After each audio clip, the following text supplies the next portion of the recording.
Barrera humoral, formada por muchos tipos de sustancias químicas que estimulan la inmunidad, comunican a diferentes células entre ellas, las activa, hace que actúen juntas, les dice cómo y dónde deben actuar, estimula la formación de nuevas células, más células de defensa, e influye en la respuesta inmune adaptativa para determinar qué tipo de reacción inmune tiene que producirse. Estas sustancias son las llamadas citocinas. Hay identificadas más de 100 de ellas. Las citocinas incluyen a los interferones, que fue una de las primeras que se descubrió.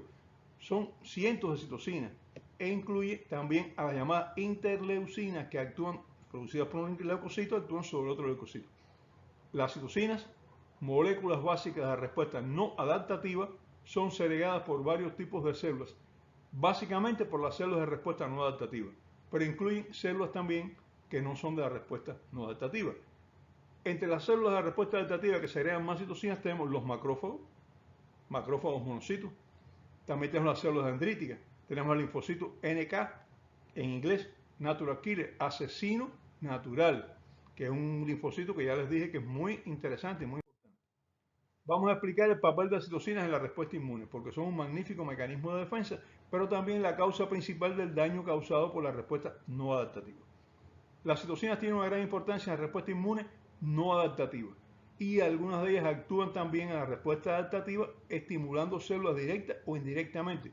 Por eso es necesario explicar brevemente qué son las citocinas.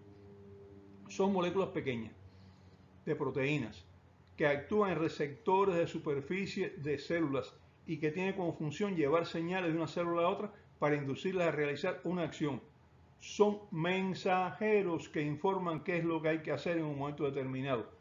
Son parte muy importante, repito, de la respuesta no adaptativa, pero también participan en otros tipos de respuestas.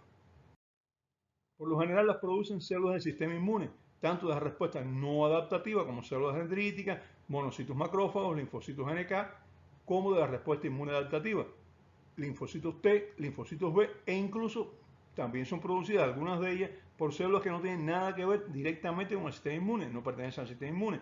Ahí están los fibroblastos, pero que es una célula. Los fibroblastos nunca hablamos de ellas, es una célula importantísima. Están las células endoteliales, importantísimas, y hay muchas otras células. Como ven, las citocinas pueden ser producidas por muchos tipos de células, pero todas ellas tienen como objetivo que modular la respuesta inmune en forma directa o indirecta, es decir cómo se debe responder, llevar el mensaje, acoplar todo tipo de respuesta, que todo se organice. Además, las células infectadas, aunque no pertenezcan al sistema inmunológico, pueden segregar algunos tipos de citocinas. ¿Qué son estas citocinas? Su grito de auxilio para defender al organismo. Auxílienme, estoy dañada, estoy infectada. Esa célula nos avisa. ¿Y nos avisa cómo? Con citocinas. Las primeras citocinas descubiertas fueron los interferones de clase 1, es decir, los interferones alfa y beta, en 1957. Hasta esta fecha no se sabía nada de citocinas. Incluso todavía no se habló de citocinas, se habló de interferones. Después fue el interferón gamma, que es de clase 2, en 1965. Después de ellas, el factor inhibidor de la migración de macrófagos, que hace que los macrófagos, las células macro, grandes, fagocomedor, células grandes comedoras, recuerden, hablamos de las células fagocíticas descubiertas por Miashnikov. Bueno, pues ahora son grandes comedores, macrófagos, y ellas se quedan en el sitio de infección porque hay una sustancia que le dice no se vayan de aquí, aquí está el problema, tienen que quedarse aquí, tienen que defender este lugar. Ese es el factor inhibidor de la migración de macrófagos que se descubrió después de los interferones gamma. Hasta 1975 se llamaba de diferentes maneras: interleucinas, linfocinas, monocinas, quimiocinas, interferón, factores estimuladores de las colonias, etc. Pero no existía un término único. En ese año, Stanley Cohen descubrió que las células infectadas con virus producen citocinas, independientemente de si pertenecen o no al sistema inmune. Fue Cohen quien propuso el nombre de citocinas para agruparlas a todas ellas, independientemente de quién la produce, independientemente de qué función tiene. Existen varias clasificaciones de citocinas, pero la que las clasifica por la función me parece la más importante y las divide en las que regulan la respuesta no adaptativa, las que regulan la respuesta adaptativa y las que tienen efecto sobre la producción de células de la sangre. Vale la pena hablar de una de ellas, el factor de necrosis tumoral alfa. Muy importante porque actúa sobre el hígado aumentando la producción de algunas proteínas y disminuye el efecto anticoagulante del endotelio. El endotelio, voy a recordar, son las células que recubren los vasos sanguíneos por dentro y también recubren la superficie interior de las cavidades cardíacas. Cuando este factor de necrosis tumoral se libera, va a causar trombosis de pequeños vasos. ¿Dónde? Después del sitio donde fue liberado aquí, él va a producir una trombosis de pequeños vasos un poquitico más allá. ¿Para qué hace esto? Para que la infección no pueda avanzar, no pueda pasar para otro lugar, tiene que quedarse ahí donde está y entonces puede ser atacada con mayor facilidad. Está prevenida estas pequeñas trombosis, microtrombosis, que se habló mucho de ellas también en las infecciones del COVID, tienen un propósito defensivo, impedir que los microorganismos salgan del sitio de infección para que se disemine por el organismo. Es un mecanismo de defensa. Ah, que a veces nos complica, sí, ya hablamos de eso. Además, esta citocina, el factor de necrosis tumoral alfa, activa la autodestrucción de células infectadas. Ya hablamos de importancia. Bloquea los depósitos de hierro, impidiendo su utilización. ¿Por qué? Porque el agente agresor necesita hierro. Como él bloquea el depósito de hierro, no hay hierro, y entonces el agente agresor no puede reproducirse y le limita su infectividad. Por esta acción se eleva el nivel de hierro en sangre, que también se hablaba cuando el COVID, que si el COVID eleva el nivel de hierro en sangre, toda infección, toda agresión que aumente el factor de necrosis tumoral alfa, eleva el hierro en la sangre. Este hierro no es utilizable, es un hierro bloqueado. Por su acción en el hígado se producen proteínas también como la proteína C reactiva, que es un indicador de respuesta a antiagresiones, pero de la fase aguda. Así que tenemos dos efectos muy importantes, bloqueo del hierro, y tenemos otro efecto muy importante también, que es la producción de la llamada proteína C reactiva. Las citocinas son las responsables de la fiebre, responsables del dolor, responsables de la salida de líquidos de los vasos sanguíneos con edemas localizados, son responsables de daño a diferentes tejidos, sobre todo tejidos de los órganos donde se sitúa la infección. Hablaremos de esto cuando hablemos de inflamación.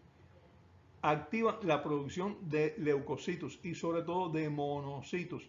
Y esto que hace que la médula ósea va a derivarse hacia producir esas células. No va a producir tantas células de otro tipo, sino sobre todo va a producir linfocitos, va a producir leucocitos y esto, unido al bloqueo de hierro, produce anemia. Es la muy conocida anemia de las infecciones, que en los casos de infecciones crónicas pues tiene un valor un poco mayor. Nosotros encontramos las infecciones crónicas generalmente se acompañan de anemia y la anemia está producida porque la médula ósea está disminuida, ha disminuido su producción de eritrocitos y también porque no hay una producción de hierro, o sea, el hierro está bloqueado para ser utilizado y puede producir una anemia por falta de hierro, la infección, o puede producir una anemia por disminución en la capacidad de la médula ósea de producir este tipo de producir eritrocitos, glóbulos rojos. También, lo hablamos, es muy importante que el factor de necrosis tumoral alfa va a producir las trombosis de los pequeños vasos sanguíneos.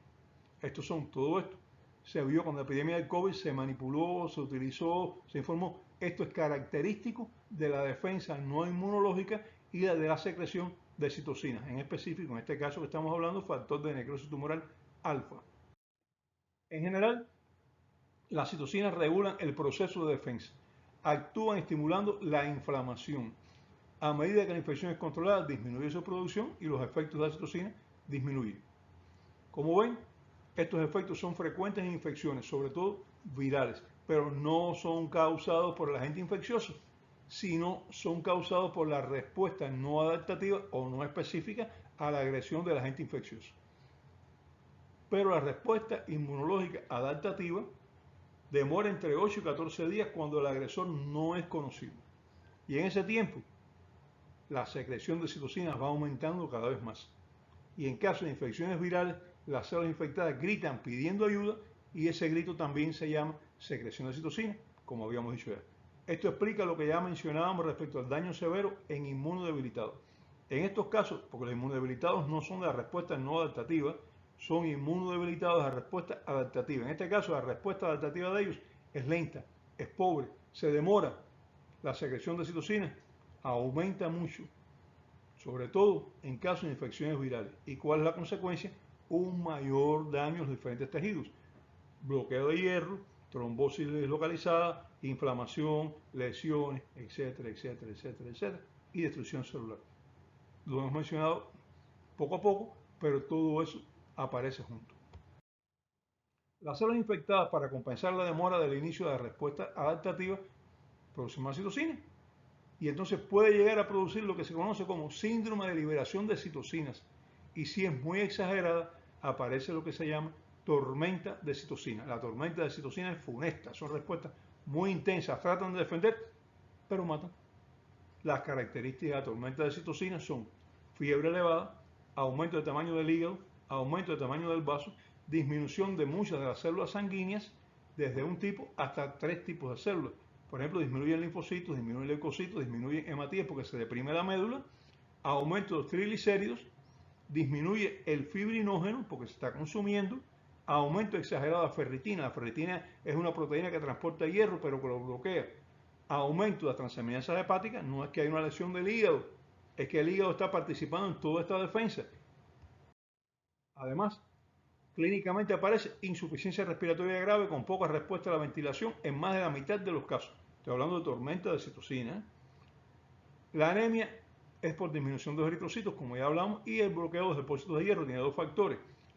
La elevación de una sustancia que está en sangre que se llama dímero D, y entonces algunos, cuando el COVID también colocaba, el dímero D está elevado, el COVID, el virus, produce aumento del dímero D. No, señor, no es el virus, es que están los coágulos formados en los distintos vasos sanguíneos pequeños. Hay un grado de trombosis vascular producido por la citocina, y esa trombosis vascular, cuando la fibrina empieza a eliminarse, pues va a liberar dímero D. Eso explica el aumento de este tipo de sustancias. Es un fragmento de fibrina que se libera cuando el coágulo comienza a disolverse, y el coágulo se disuelve y ha pasado varios días del inicio de la enfermedad. Además, en la tormenta puede aparecer lesión renal, a veces grave, y cuando la liberación de citocinas que estimulan respuesta adaptativa TH1, ya hablaremos de este tipo de respuesta, es muy elevada, y sobre todo cuando esta respuesta es la respuesta para producir anticuerpos de defensa, déjame aclarar, cuando son muy elevadas, pues entonces van a estimular esta respuesta, pero la respuesta, si se demora, más citocina. Como puede que recuerden, muchos acusaron al coronavirus de causar todos estos daños. La realidad fue nuestro cuerpo defendiéndose del virus el que nos desencadenó.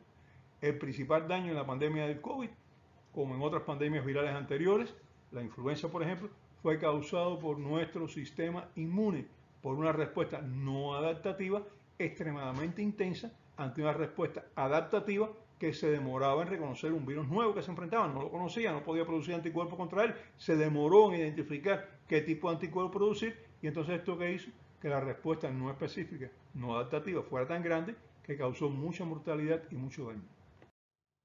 Bueno, llegamos al final de hoy, continuaremos con inmunidad y espero para ese entonces verlos por acá. Hasta luego.